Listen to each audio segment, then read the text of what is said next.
So it's my pleasure to introduce our next speaker, Dr. Peter LeWitt. Many of you know him. He's the president of the Michigan Parkinson Foundation. He's been active in the community here since his arrival in Michigan in the 1980s. We're fortunate that he's been very actively involved with the MPF as an educator, a mentor, a writer, and a friend, in addition to his extensive work locally, nationally, and internationally. So he holds the position of Director of the Parkinson's Disease and Movement Disorders Program at Henry Ford West Bloomfield Hospital, and he's a professor of neurology at Wayne State University School of Medicine. And some highlights from his biography. Since 2003, he's been editor-in-chief of Clinical Neuropharmacology, and he served on the editorial boards of Movement Disorders, Journal of Neural Transmission, Journal of Parkinson's Disease, and Translational Neurodegeneration. In addition to conducting clinical trials on Parkinson's disease and other neurological disorders, his research interests have also included animal models and biomarkers of neurological disease, pharmacokinetic analysis, and gene therapy for Parkinson's disease. To his credit, he has more than 300 publications to his name, and we're really very lucky to have such an accomplished Parkinson's disease clinician and researcher in our own backyard. He's going to be talking about challenges in treating Parkinson's disease and novel treatments. Thank you.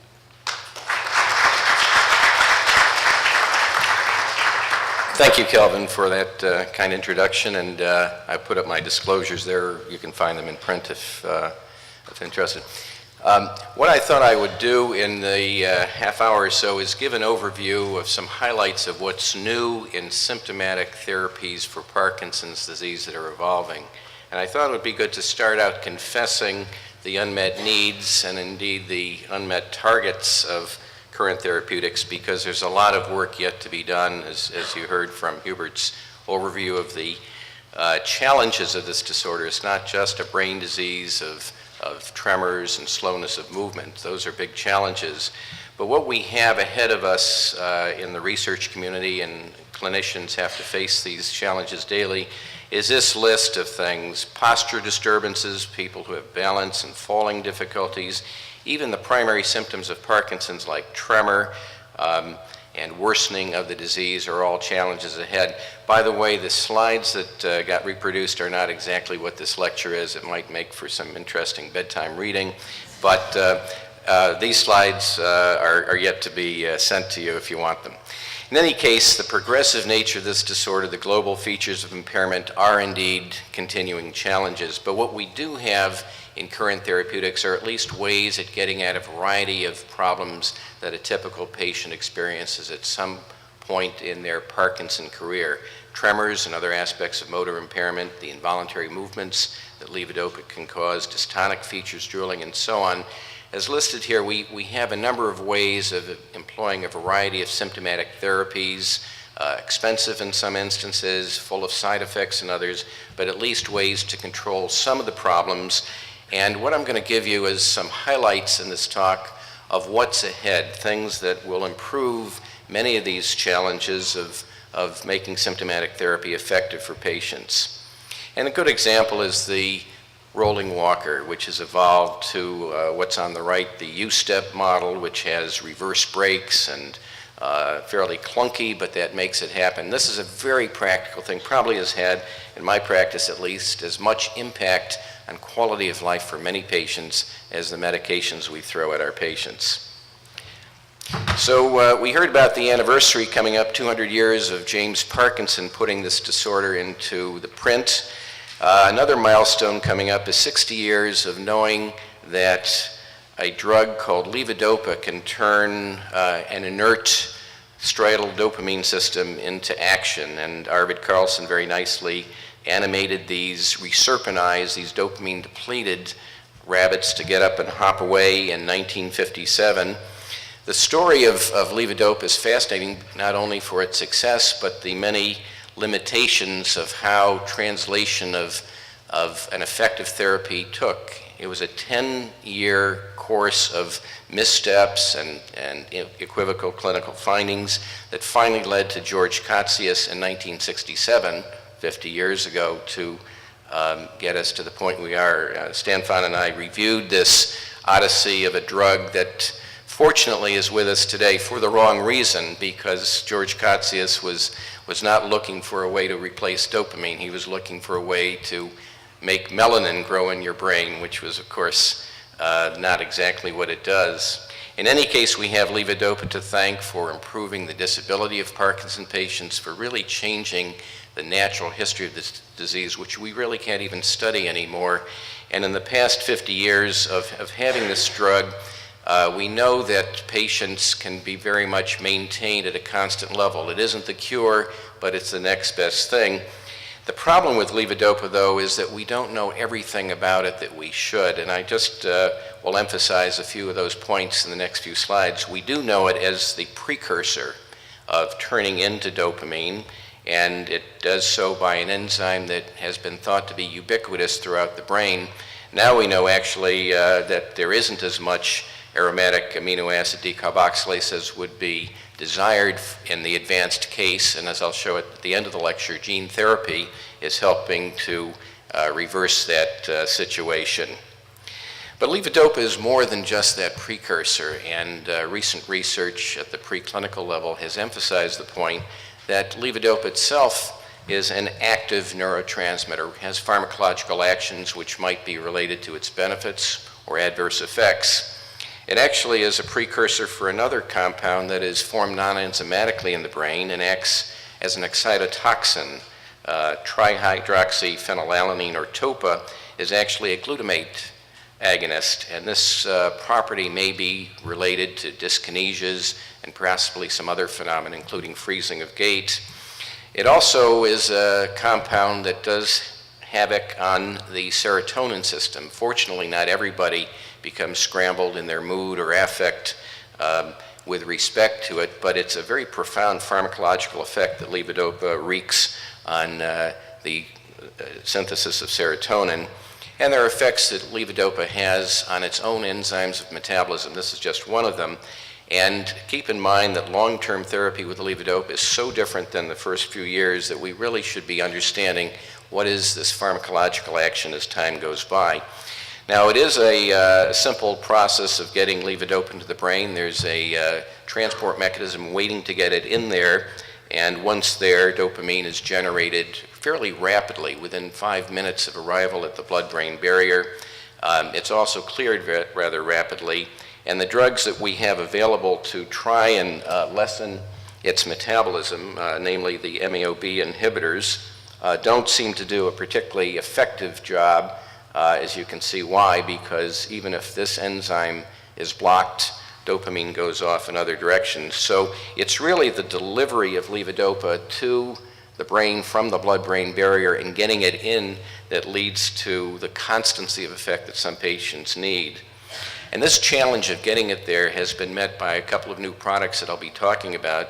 You can see the many hurdles that a tablet of levodopa orally administered faces and ultimately getting to the brain. Unfortunately, there's a lot of reasons for delay. The barriers to getting oral levodopa to the brain include the limitations of the upper GI tract, only about 18 inches devoted to the absorption of this amino acid. Other amino acids coming from diet can compete with its uptake, and many patients have to position this drug amongst their meals and the amount of protein they take in. It has high first-pass hepatic metabolism that probably varies from patient to patient. Levodopa is a drug that depends on the stomach to get to the small intestine, which is impaired by that alpha-synuclein deposition that you heard about in the previous talk. Even some patients can't even get it down their throat effectively because of impaired swallowing, and the upper GI tract may be involved with infection or Helicobacter pylori as another factor. So it's sort of a minor miracle that the drug actually gets to work in the brain. And some of the facts about levodopa are worth keeping in mind too. It's a drug that's sort of unique in having to hit a rather high level in order to go to work in the brain. So above that orange line is the level where a patient typically gets benefit. And you can see through most of that dose cycle, not much is happening, even though the drug is in the bloodstream circulating. So it's only for about 2 to 2.5 hours that many patients experience benefit of levodopa from a single dose. And this leads to the problem of motor fluctuations. You can also see on the right side, carbidopa, the drug that blocks its breakdown throughout the body, is actually rather delayed in its rise. So a more perfect levodopa-carbidopa combination would be positioning the carbidopa to get absorbed first. One of the products out there trying to help in this is IPX066, which is marketed as Ritari. You can see the pharmacokinetics here. Sorry, this pointer isn't working oh, there it is. You can see its blood levels are a little bit more constant over about 4 to 5 hours as compared to what we just saw with the immediate release product. But it isn't perfect, and in fact, this information, which was published just last year, isn't perfect either. This is the real data that shows how much variability from dose to dose really does occur. These error bar lines show the reality of what patients experience with this drug, just like any oral therapy. Oh. There we are. And in fact, there's a huge food effect, and patients on this drug probably are not getting more than 4 hours of constancy of effect. So better products are needed for this problem of motor fluctuations, which in this survey, which you can read from the Michael J. Fox Foundation website, affects so many patients after 2 or more years of levodopa therapy. In those responders to this survey, for example, more than 90% of patients who have been on chronic levodopa therapy reported having at least an off episode per day. Nearly 2/3 had 2 or more hours per day of off time, more than 20%, more than 4 hours. So off times, often regarded as moderate to severe, causing a change in lifestyle, are certainly a huge problem, even though this drug for 50 years has been available. And if you take it every hour, every 2 hours, you might do a little bit better than every 4 hours. But even so, fluctuation's a huge problem. And it's a problem not only of wearing off, sometimes thought to be the main issue, that if only you took your next dose earlier, it would go to work, but it's also a drug that has great problems of delay. And in this work by Merriams and colleagues, the average delay of an orally administered dose was actually approximately double the time of the delay of wearing off before the next dose in a patient taking 3 times per day immediate release carbidopa levodopa. So the failure of absorption, of getting to the brain, of being synthesized into dopamine, is a huge unmet need, and fortunately the pharmaceutical industry has been working to try and improve products to deliver the drug to the brain. I'll give you an overview of a couple things that I've been working with, trying to help out in that regard. And we certainly need help because the products that are out there have really let us down. This is just some data showing that Stalevo and Sinemet CR, although intended to have more constancy of effect, really don't do that job. In this data from 17 patients in whom blood was drawn frequently over the course of 2 doses, 4 hours apart, and these are indicated by these arrows, what you can see is with the therapeutic levodopa level drawn in here, how much of a typical time of these 17 patients during the first 4 hours, they are below this threshold. They're not getting clinical effect. This is Sinemet CR actually doing what I think is a little bit better than Stalevo. But in both instances, products that are routinely prescribed for patients fail to go to work and leave patients in an under-medicated or off state for much of their day, despite regular dosing. So these are some of the pharmaceutical strategies that are under development right now in clinical trials, trying to help out for either the wearing off of effect or trying to improve the abruptness and reliability of onset of benefit. And let's take a look at a few of these. One of them is making levodopa into a prodrug. This product, which is available to be absorbed through nutritional transporters throughout the GI tract, not just that 18 inches where amino acids can be taken up, is currently under development. And in this product, which is still in prototype phase, what I can emphasize here is improved pharmacokinetics, less variability over the course of several hours of 2 doses given to patients, in contrast to the marked variability of immediate release oral levodopa. So this product may come onto the scene. Other prodrug concepts are under development for other drugs such as gabapentin and so on. and we'll see what this turns out to be. It also has led to improved off time in the limited studies so far, as shown in this data here. Another clever strategy under development by a company called Intech is the accordion pill, and this has levodopa and carbidopa impregnated into polymer sheets that retain in the stomach once they unfold. And this capsule that you see here has the folded up sheets that will stay in the stomach for up to 12 hours, allowing the drug to slowly leach from the surfaces. So both carbidopa and levodopa administered this way can be contrasted with immediate release data. And in this finding here, you can see immediate release pharmacokinetics of levodopa shown 4 times per day dosing at 4-hour intervals, the typical kind of variability, the wearing off here, perhaps the delay can be seen here. And in contrast, we'll see the results of giving just 6-hour to 8-hour interval dosing with the accordion pill. And you can see in the pink line here, much more constant levels of the drug in the therapeutic range, resulting in the patients experiencing much more improvement in on time. And this is evidence that the off time substantially improved in the patients receiving the accordion pill as compared to their immediate release form. Another strategy under development is a breakthrough in terms of levodopa and carbidopa formulation. Both of these drugs can be solubilized and administered by a subcutaneous infusion, so bypassing altogether the problems of the GI tract. And this portable daily use pump is illustrated here. This is the kind of data that you can get from it. Looks pretty good. This is a therapeutic range. This is not people, by the way. This is pigs who were the test vehicle for these studies. But pigs, unfortunately, for those who think human is a high-end form, have very similar uptake, at least, of drug. And what you can see here is nearly constant levels of drug administration, maintaining a threshold of effect throughout the day in dose proportional ways. So this has led to clinical improvements in the prototype studies that we've been involved in. And you can see, in contrast to the marked variability of levodopa that is inherent in oral administration, near constant levels as predicted by the animal studies. So this product is going to be in clinical trials in our clinic in the next year, we hope, and offers another way of dealing with the fluctuation patient. Turning to the other aspects of levodopa problems, the delay in onset of effect, one of the rescue strategies currently under development is using the fact that the lungs can absorb levodopa from a microparticulate formulation. These particles sort of look like popcorn in high magnification, and they contain almost 90% active drug load.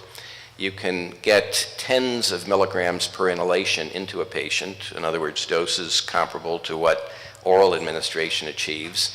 70% of that dose ends up in the bloodstream, getting up to the brain. And in the device, the prototype of what might be marketed in the future, patients can easily assemble and put this to work with precise dosing. So some data that's just come out indicates that this drug behaves as designed. It has a very rapid onset of effect within 5 to 10 minutes, is heading towards 50% of the therapeutic level that's been defined in previous studies. And if you take 2 puffs, you're getting up into this range, and 3 puffs, you're up here. And this is in contrast to data we've seen previously of immediate release levodopa having marked delay, having marked variability in terms of blood levels achieved, and a marked food effect if you take levodopa with a meal. And the kind of data that has just come out currently in press in movement disorders shows that in contrast to placebo effect, within 10 minutes, certainly at 20 minutes and 30 minutes, you can get a marked reduction in UPDRS scores of Parkinsonism in a reliable manner using inhaled levodopa as a rescue therapy. So that's one problem that may be solved. Apomorphine injections subcutaneously also seem to do that job, and there may be some other ideas out there as well. So levodopa is an important therapy. It's been a breakthrough for the last 50 years. It has a huge impact, replacing this circuitry to the striatum is, of course, a key part of many of the motor features of the disease. But there is another downstream side to this disorder, and getting the indirect and direct pathways in sync with what is the normal state is an important strategy. You're going to hear about the impact of deep brain stimulation at the subthalamic nucleus and the globus pallidus interna. But I'm going to talk next about a class of drugs under development that are looking at improving the circuitry in a pharmacological way.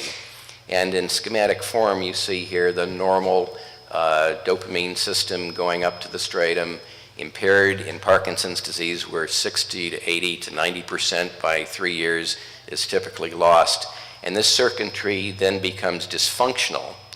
One of the pharmacological findings that were quite important in the 1990s was that the adenosine A2A receptor, which is populating this pathway and really found nowhere else in the brain or in the body, may be very important for a target of modulation. And a drug that we've been working with called istradefylline seems to achieve that possibility by inhibiting the two locations of the adenosine A2A receptor, trying to do what DBS does, which is to normalize the output from the subthalamic nucleus so that patients can return to at least the downstream circuitry that they experienced when dopamine innervation was normal. Two drugs are currently under development. Istradefylline is the one that I'm going to talk about in a moment that tries to modulate this output, blocking some of the excess of what adenosine does. And istradefylline is a large purine molecule, not all that different from caffeine that you heard about, has an epidemiological benefit for Parkinson's disease. In any case, off time, judged by patients seeing the number of hours per day that even optimized medication therapy leaves them with, has very much improved in these studies with istradefylline. It's currently marketed in Japan, and we're currently doing clinical trials with it. Another drug called tozodinant is also under development, more or less with the same pharmacology. And so we may have a non-dopaminergic way of improving the motor fluctuation problem that currently is a problem even with oral levodopa intake. Let's turn our gaze to another problem of Parkinson's, the pharmacology of neglected norepinephrine.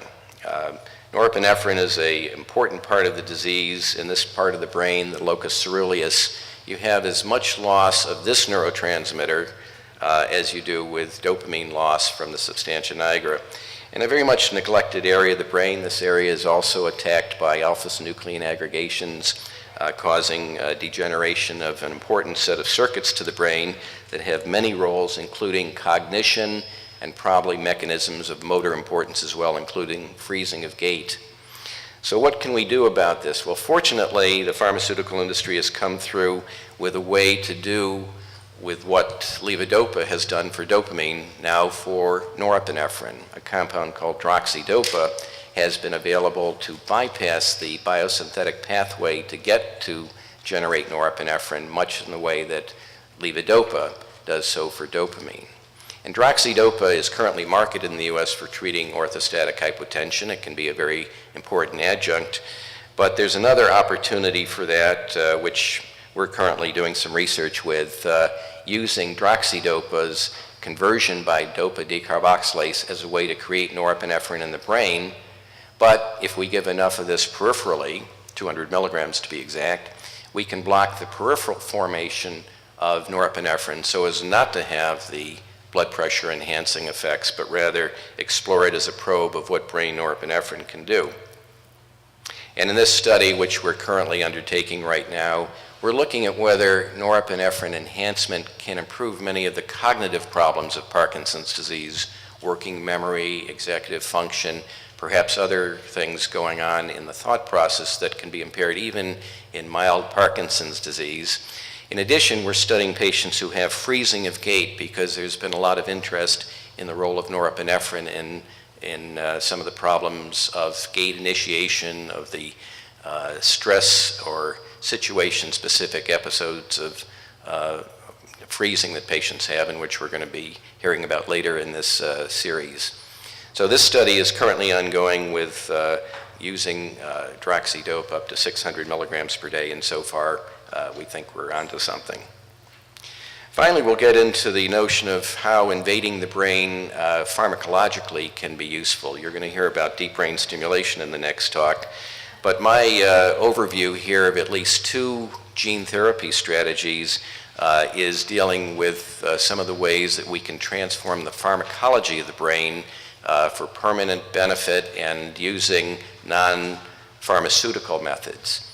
In this study, which we participated in, the transformation of the dopaminergic system is one thing we can do for our patients, but we can also get to that pathway that deep brain stimulation works on, downstream from the dopaminergic synapses that we can tweak but still not see major improvements. And the concept of this therapy was to change the role of glutamate to GABA, to change the generation of this important neurotransmitter from inhibitory to stimulatory by inserting a gene that does exactly that, glutamic acid decarboxylase.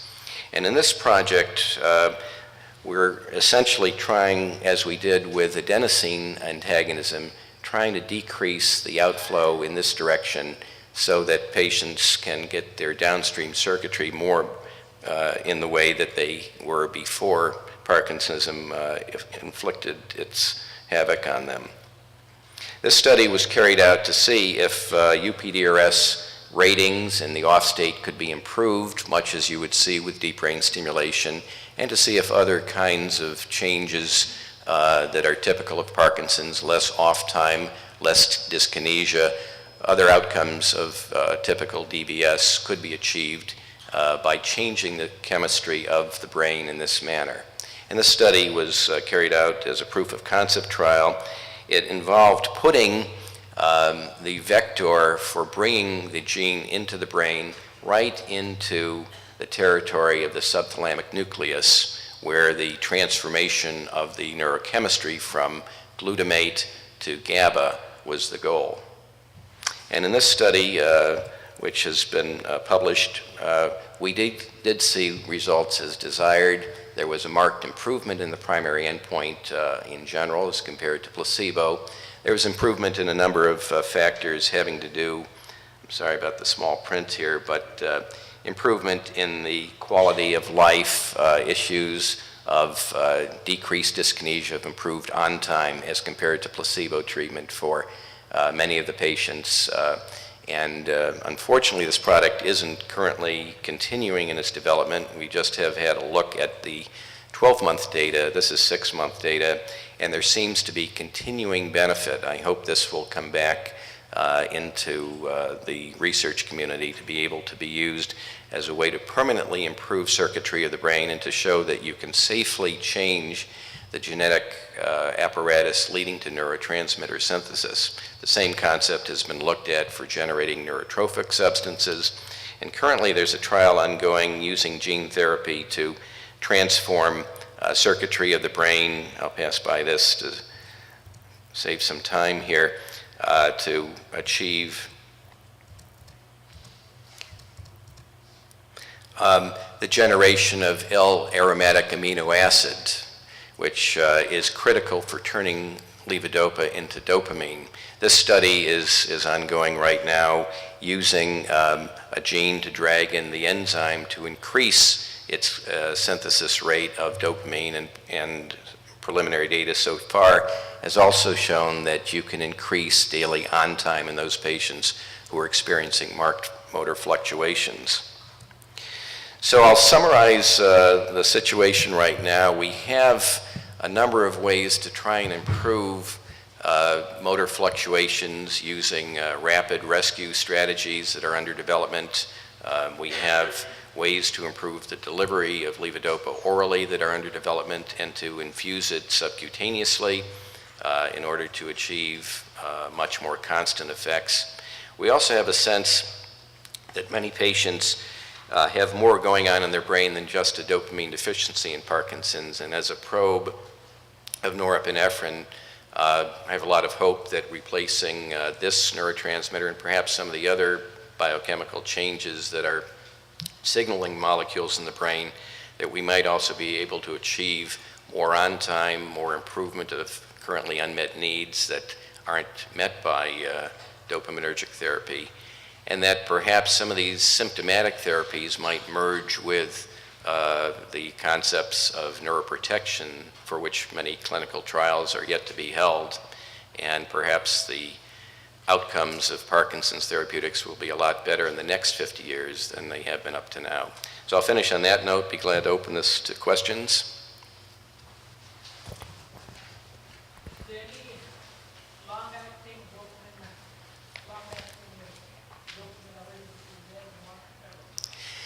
If the question is, are there any long-acting dopaminergic agonists?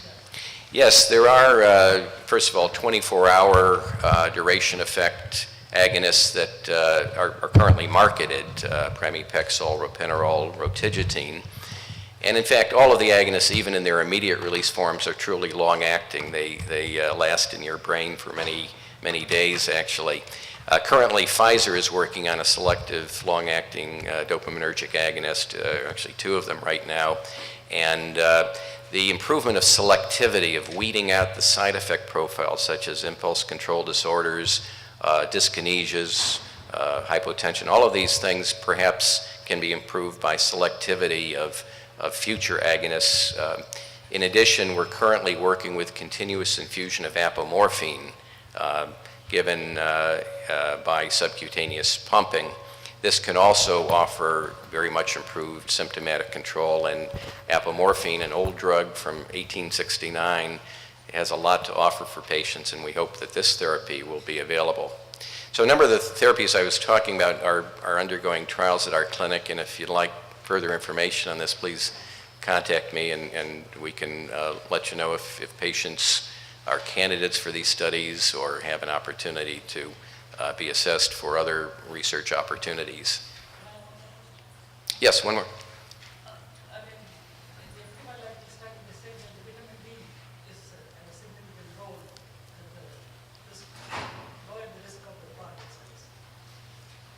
Could you repeat that? I didn't hear. Sorry.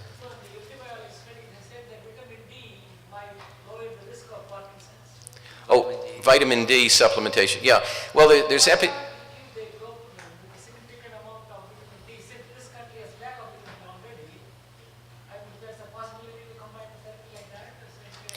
Yeah, well, vitamin D deficiency is associated with somewhat increased risk for Parkinson's. It isn't the cure for it, obviously, and many people with high and normal levels of vitamin D get Parkinson's. So I think the notion that it's a risk factor or the population who has low levels has more chance of getting Parkinson's doesn't mean that it translates into a therapy, and that's the problem of epidemiology. For example, the smoking issue. Well, even heavy smokers can get Parkinson's disease. Most people who don't smoke don't get it. But it is an important insight, and in fact, based on observations like that, there's currently a trial looking at the effects of nicotine, one of the things that smoking brings into your body, to see if that is in fact a protective factor even for somebody with Parkinson's.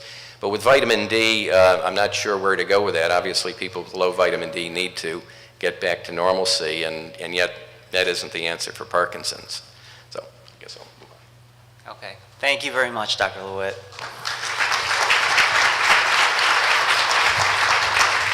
So we have two short talks coming up. The first one is going to be given by Dr. Jason Schwalb. I've actually known Dr. Schwalb since our residency days at the University of Pennsylvania when we had less gray in our hairs.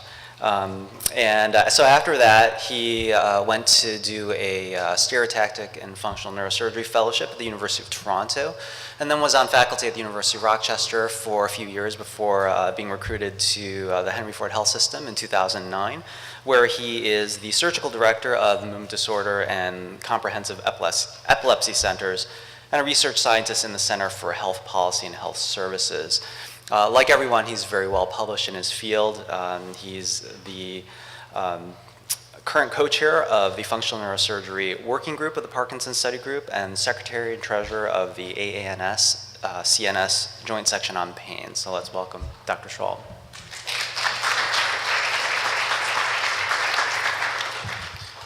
So I'm going to give an update. Usually I try and drive home the point that this is an update. DBS has been around for a long time. I've been doing DBS since Kelvin and I were residents together in 1998. So almost 20 years, and there have been more than 100,000 systems implanted worldwide. So just in terms of disclosures, the way the FDA labeling is that DBS is approved with, but it requires intraoperative testing. I am going to talk about DBS placement without awake testing. And I was an investigator on St. Jude's pivotal trials of a novel DBS system for PD and essential tremor. So I'm going to talk a little bit about patient selection criteria, results, surgical techniques, and future perspectives on surgical treatment. So this is just a mock-up of the Medtronic system, which is the most commonly used system. I actually didn't find out until yesterday that St. Jude's system was approved last June. Not that you could tell from their website. It's sort of buried in the FDA website.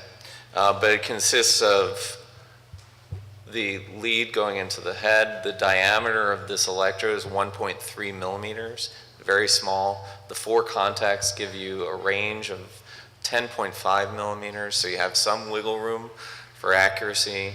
And then that's connected via extension cords behind the ear to either 1 or 2 batteries, depending on how you have it set up. Been doing this a long time. It's been approved, the Medtronic system has been approved since '97 for tremor, since 2002 for Parkinson's disease, since 2003 for primary dystonia, and since 2009 for OCD. And then St. Jude's competing system was approved last June. So what candidates, which patients are good candidates for DBS? Who's going to benefit? In general, even because of the data that Hubert presented, we're always worried that we might have the wrong diagnosis. We know that DBS works pretty well for patients with Parkinson's disease. It does not work very well for most patients with Parkinson's plus syndromes, like PSP, MSA, et cetera. So part of the wanting to have patients more than 4 years out is so that we're pretty sure that they actually have Parkinson's disease and not one of the Parkinson's plus disorders. In general, patients that are younger do better. The patients need to have a response to levodopa for the most part. Patients whose tremor does not respond to levodopa can still do very well with DBS. And when I see a patient, the questions I ask myself are, does the patient have Parkinson's disease? Are they adequately medically treated? Are they developing side effects or complications for their therapy? Do they just need more Sinemet? It's not unusual for patients to come see me where they're only taking Sinemet 3 times a day, and they're spending a lot of time off, and the solution is really to increase the frequency of dosing, and they do fine, and they don't need surgery, at least not for a couple of years. The patients that do better don't have a lot of axial symptoms with instability, postural instability on their feet. Patients who have major cognitive issues tend not to do well. There seems to be a bit of a cognitive price with DBS. And the person who just cannot undergo anesthesia or because of bad heart needs to be on prolonged anticoagulation is not someone you want to be passing needles into the brain. So with the exception of tremor, DBS and Parkinson's disease, at least for 2 of the main targets, really doesn't improve non-levodopa responsive symptoms. So, the patient comes to me and we always ask, what do you hope that DBS is going to help you with? If they say, well, it's my postural instability, the fact that I can't be heard, the fact that my swallowing isn't very good, these are patients that DBS is not really going to help. The other thing that's really important is that, we don't want to operate too early, but we also don't want to wait till it's so late that the patient really isn't a candidate for DBS anymore. And there is a window during which a patient is a candidate, after which it's really just not a good idea. So who's not a good candidate for DBS?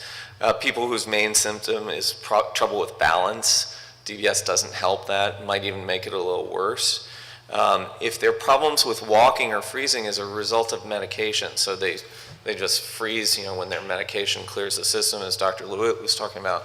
Those patients can be helped at least until some of the postural issues take over as the disease progresses.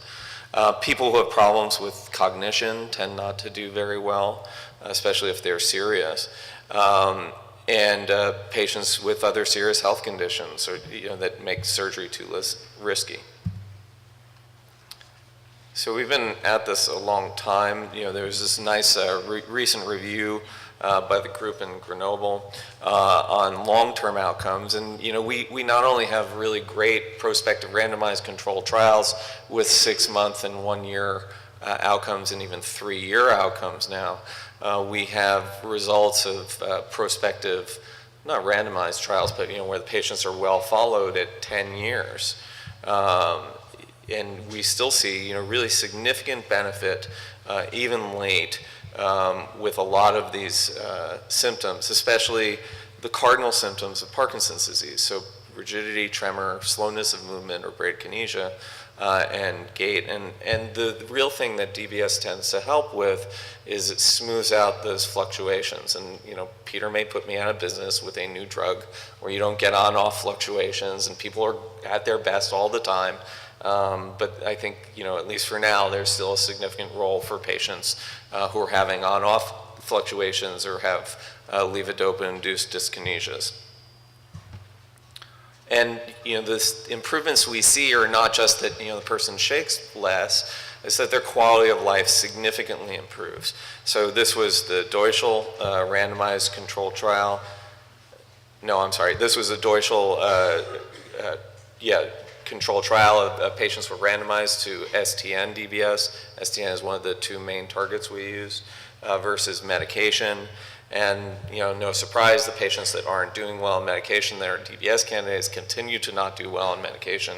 The patient who has DBS, go from 3 hours a day where they're good without troublesome dyskinesias to 7 hours a day. So it doesn't make you perfect, but it makes you a hell of a lot better. And now we have 3-year outcomes of DBS versus Parkinson's disease from 2 major trials. One is the VA cooperative trial performed in the US, and then we have the 3-year outcomes that were just published from a Dutch trial called NSTAPS that shows a continued significant benefit over medical therapy.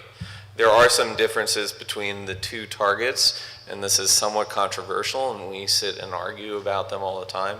It seems, at least in this literature, that the motor benefits are pretty similar. In one trial, in the Dutch trial, the benefits in the GPI group were not quite as great. They weren't quite as great as what we get and what we see in the rest of the literature.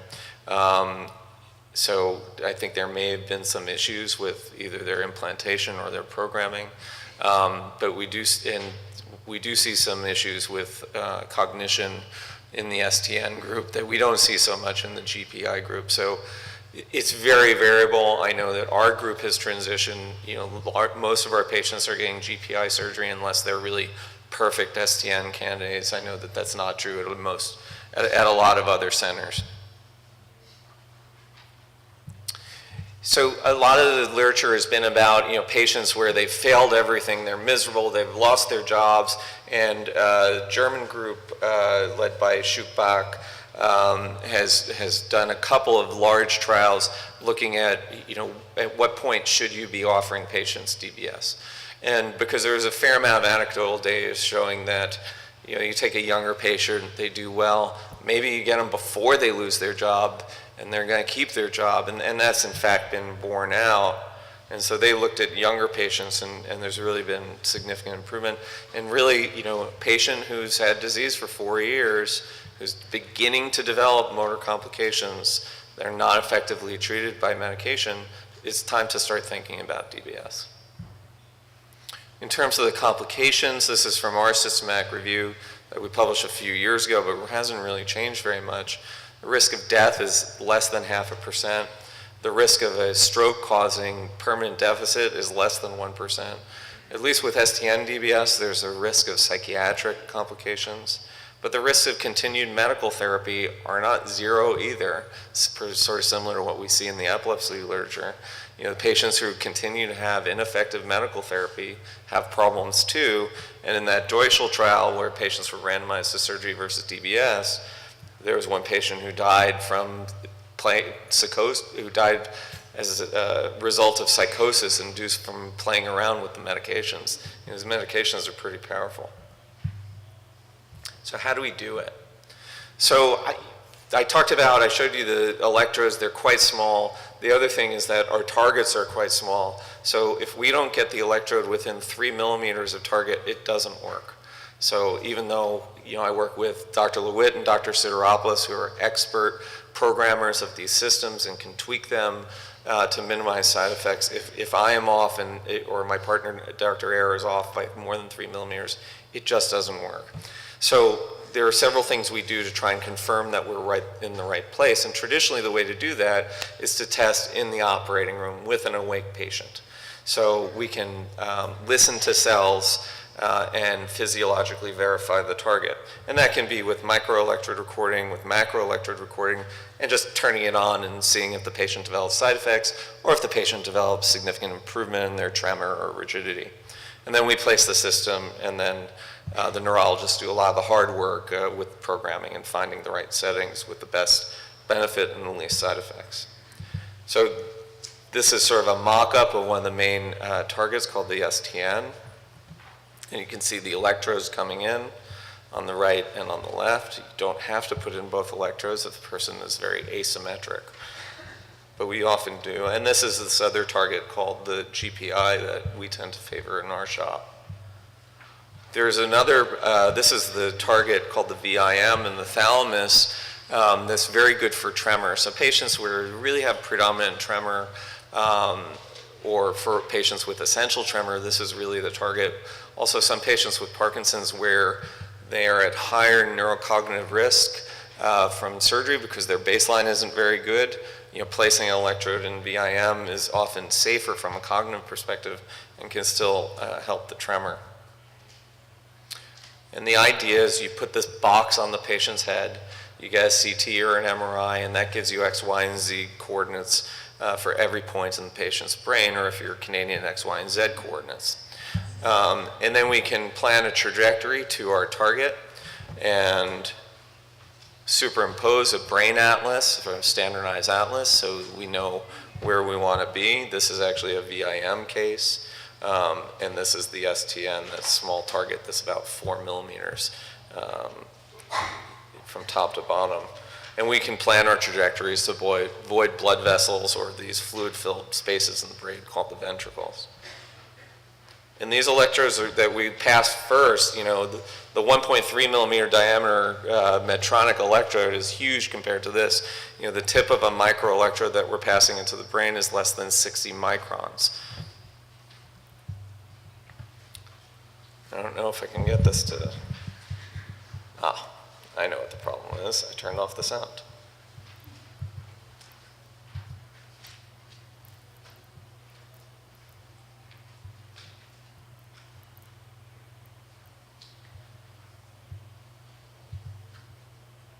No, okay.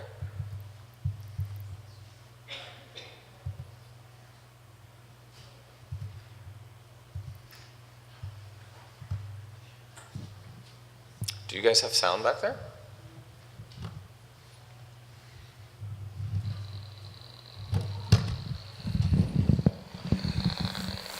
So this is what the STN sounds like. Static. And this is when you're a little bit deeper in the lower nucleus called the SNR. And usually with our residents and fellows, you know, once they've done about 10 cases, they can tell the difference and really hear. And you can get variance based on what you have the patient doing. So I can move the patient's contralateral arm and you can feel and you can hear changes in the static. And then this is a tremor patient. This is before we found the right setting. She's got a fair amount of tremor. And then this is when we found the right setting. And she's steady as a rock. And the reason I keep using this video 10 years later is that she starts looking at her hands. She's so amazed.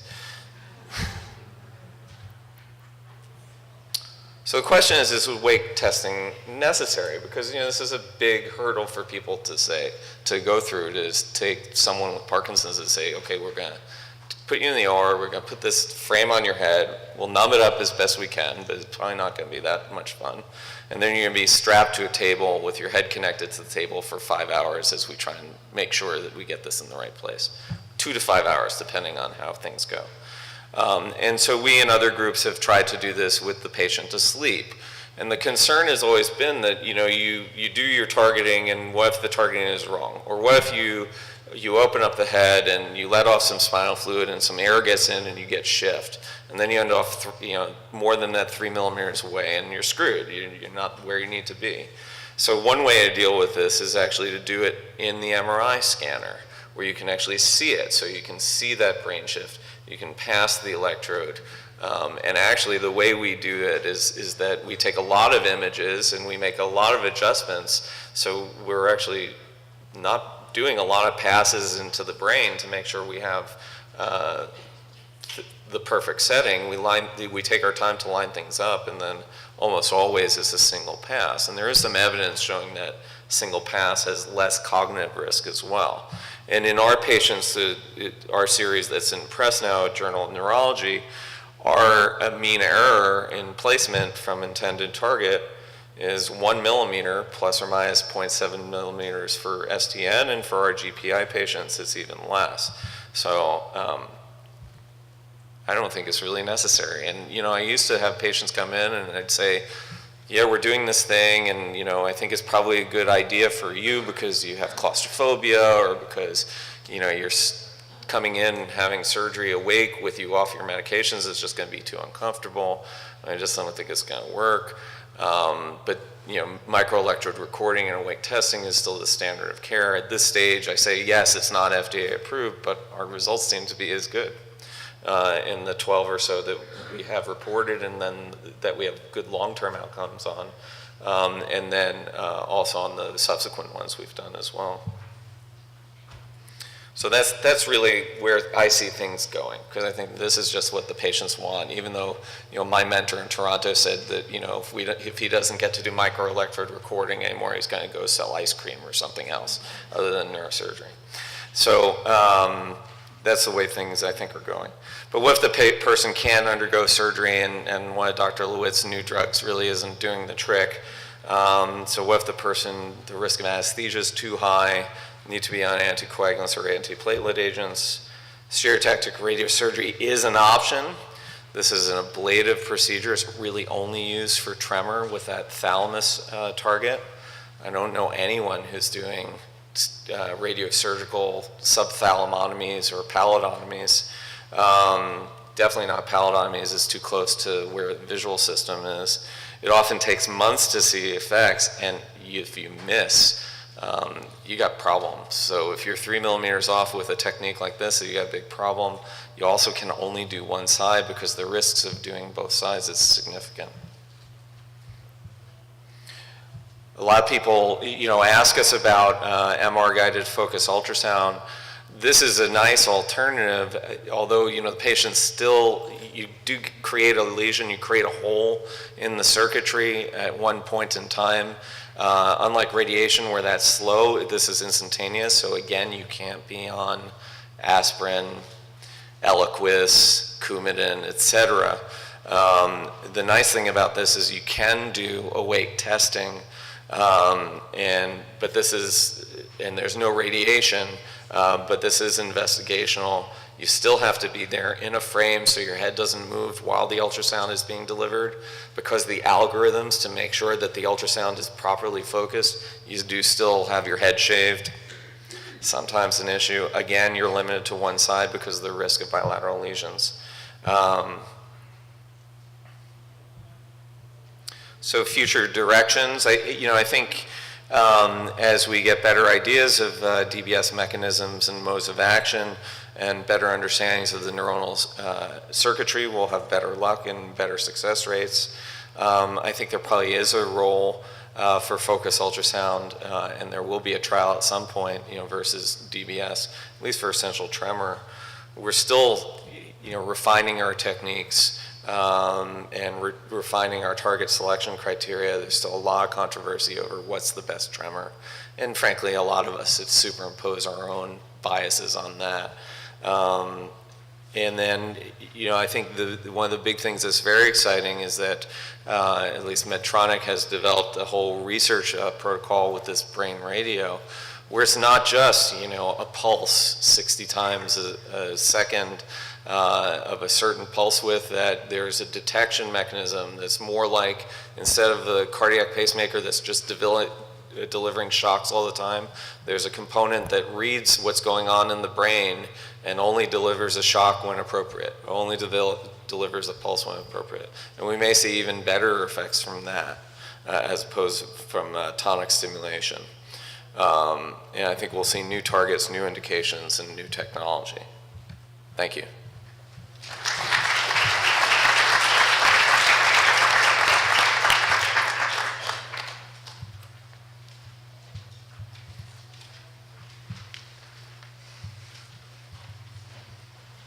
Break or questions? Or If you want, you can take one. You can take one question if anyone has a question here. Yes, sir.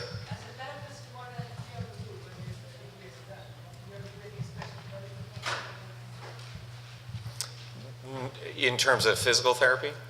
So the question was, is there any sort of special therapy that needs to be done after DBS? Not really. Some patients can have some increased postural instability, but all this sort of normal LSVT big, that stuff all still is very helpful. And I would just recommend continuing that. All right, well, thank you, Dr. Schwalb. The next talk is on communication and cognition deficits, seen from the perspective of a speech and language pathologist whose experience with Parkinson's disease is over 40 years.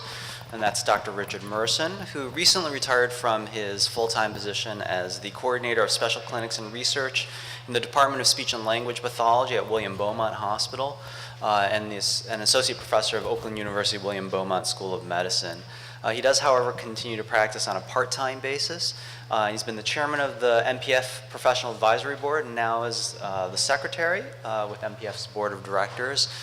This will be a very short presentation, 15-20 minutes, and then I promise you we will have a short break before going on to the next part. Okay. Thanks. Is this on?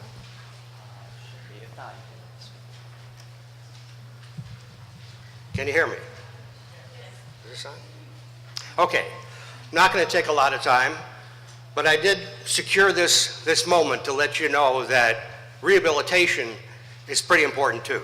And once the physicians have done all that they can do, and the patient goes home, then it's the rehabilitation specialist's job to make everything work, to restore and maintain and bring the patient back to as much of normal functioning as we can.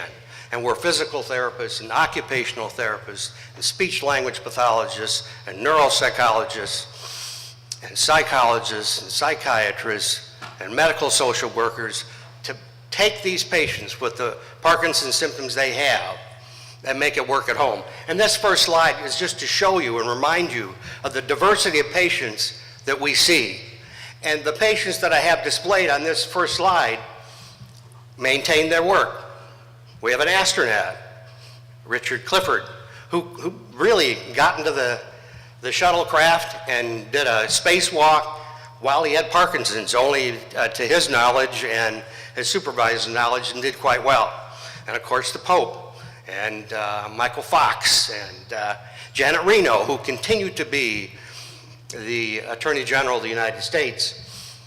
All these people maintain to some degree their life goals and ambitions. And that's our objective. Let's see, is this the advancer here? Just press the right arrow. How about, Just press the right. yeah, okay. And then I want to just briefly tell you, how has this changed? I've been doing this now for 40 years as a speech pathologist. Things have changed. In the old days, in the 70s and 80s, we used to look at speech-language pathologists at just the motor component. That was the most obvious to us. The weak voice, the poor articulation, the inability to be intelligible in a group, environment. The giving up of all the communication functions that we have. We don't answer the phone as often as we did. We don't use speech to develop arguments or sustain our point of view or express our emotions. So we looked at speech intelligibility. We looked at the range of the tongue motion. We could tell through acoustic measurements that the range of motion of the tongue was depleted, bradykinesis, rigidity, so the patient couldn't say banana, they'd say banana, because the range of motion of the tongue was depleted. We worked on that specifically. The rate of speech seemed to be very fast because the syllables were not present. A lot of them were depleted. So that was our focus in the 70s and 80s, to work on these phenomena. Things have changed. Now we're looking at cognitive impairment, mood impairment, attention, working memory, related to language. So the treatment goals and the objectives are now broader. They're more important. We can't just work on voice. That won't do it. We can't just work on articulation. We have to work on that, but that's not the only thing.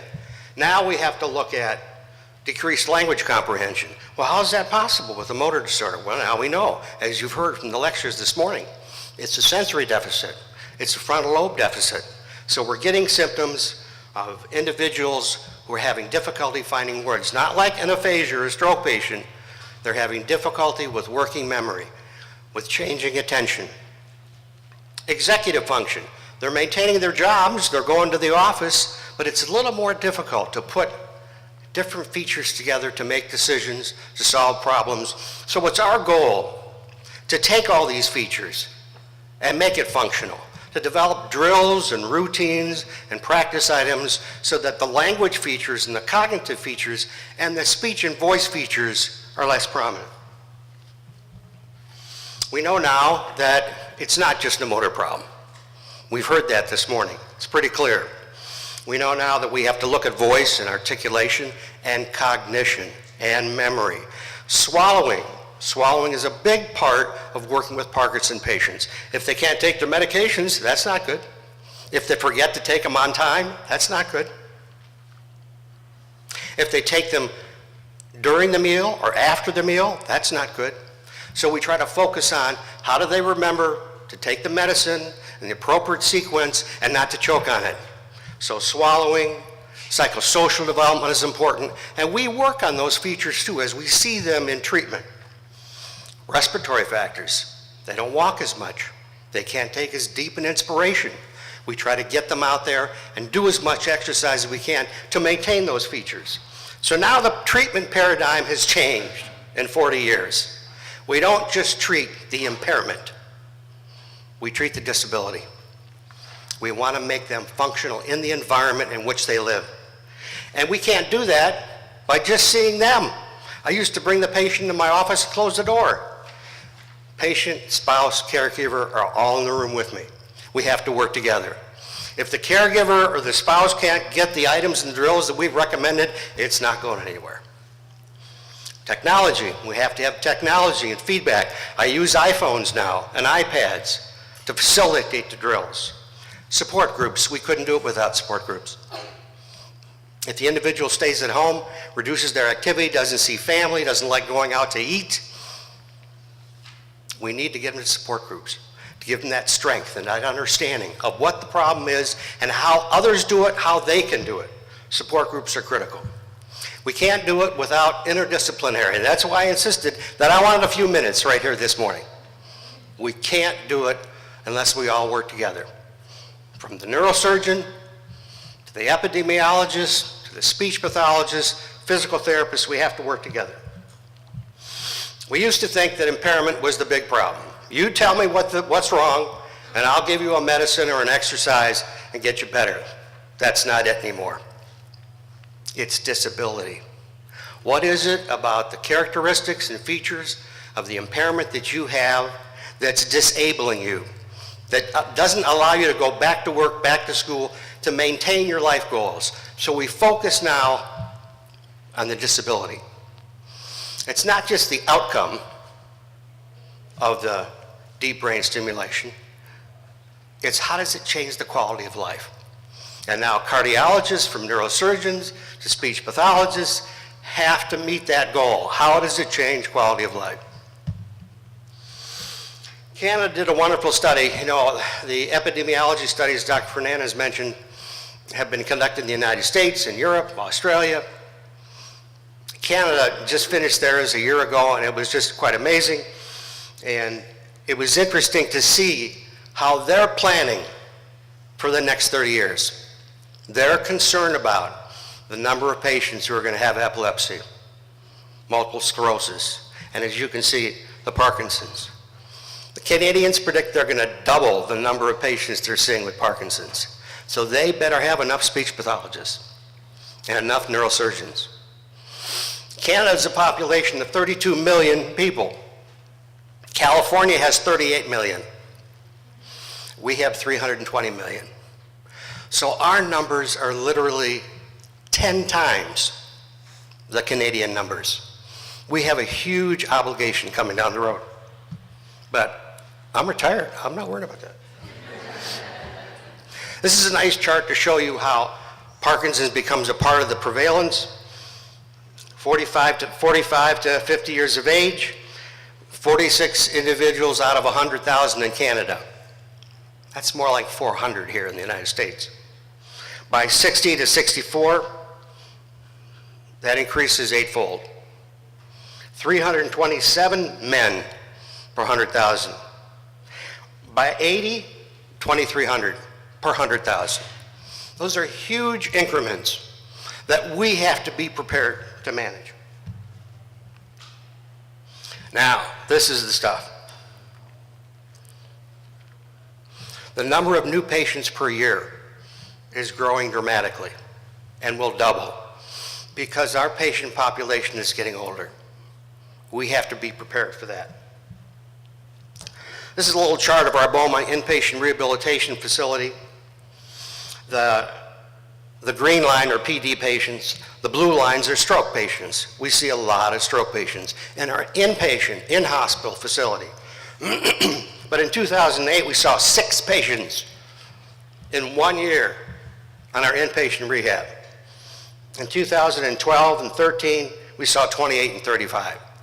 We're going to see 2 to 3 to 5 times as many Parkinson patients show up in the hospital.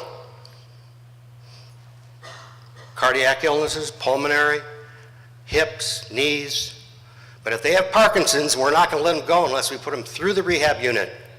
We're going to have a greater obligation inside the hospital because you can't leave the hospital unless you can go to the bathroom, get out of bed, swallow safely. So that's increasing for us in the hospital. Also notice, as we look at our results on inpatient rehab, that many of our Parkinson patients have the same cognitive and language problems as our stroke patients. MS are the red boxes, and they don't have as significant cognitive, language, and expressive problems as our stroke and Parkinson patients. Our Parkinson patients are the green triangles.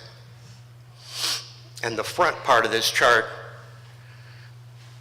to the left are motor difficulties, and you can see how that's really depressed. And by the time they leave the unit, 8, 10, 12 days later, they do much better. But the cognitive side, that progress is less. And our Parkinson patients are as much a responsibility for us now as our stroke patients. Mood disorders, big time. We never really were concerned about that. Now we have to be concerned about that. Not so much in MS, but traumatic brain injury, we're always concerned about mood, anxiety, depression. With our Parkinson patients, we're seeing a growing need. Same thing with memory and cognition. So now we have to be trained to work in that area because that demand is growing. We have to work closer with the neuropsychologists. Swallowing. You know, for me, having an apple pie is very important. It's emotionally secure. The smell of apple pie. Eating the apple pie. Well, if I had trouble swallowing, I might avoid it. It has multiple textures.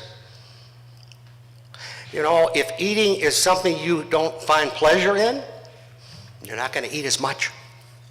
You're going to put it off. And you have to be hydrated. You have to sip water all day long. If sipping water is traumatic for you, you're not going to be hydrated. So our swallowologists have a big responsibility. So in the 70s, we were concerned about impairment. Now we're concerned about functional everyday pragmatics. Now we're concerned about mood disorders. Things have changed. So the whole algorithm for rehabilitation specialists have changed. We're not just looking at the simple items that are obvious, the hypophonia. We're looking at big difficulties that need to be approached with counselors and caregivers. One of the most important things to work with a Parkinson patient is getting them to resist the temptation of being covert. We want to get them to the point where they're willing to talk about Parkinson's. They understand Parkinson's. They can explain to their grandchildren what it is, so they're not afraid to talk to Grandpa. Because Grandpa needs to rest his speech. No, we need to communicate to family members, to employers, what Parkinson's really is. And we need the patient with Parkinson's to be open and honest. It took Michael J. Fox 6 years to be open about his Parkinson's. They gave him his medications and he did his shows until he couldn't hide the tremor anymore and the dyskinesias. Look at Muhammad Ali. Look how open he's been with all the difficulties he's had. Look at the Pope. Pope didn't resign. John Paul stayed with it. Look at Janet Reno. I remember seeing her on TV going through those difficult times with the non-attention tremor. She stayed with it. She learned how to manage and deal with it. We need our patients to understand that they can achieve their life goals. So things have changed. You know, we change our routines according to the severity of our patients, the age of our patients. Things, we don't do the same thing with every patient. The goal is making sure that you can do almost all the lifetime goals that you wanted to achieve. We can make that happen. This afternoon, we're going to talk more specifics about treatment, about Lorraine Ramig, Silverman, Boone, voice therapy techniques, about all the techniques that are out there. So if you're a speech pathologist, please come and be with us. And don't forget, apple pie is important. Thank you.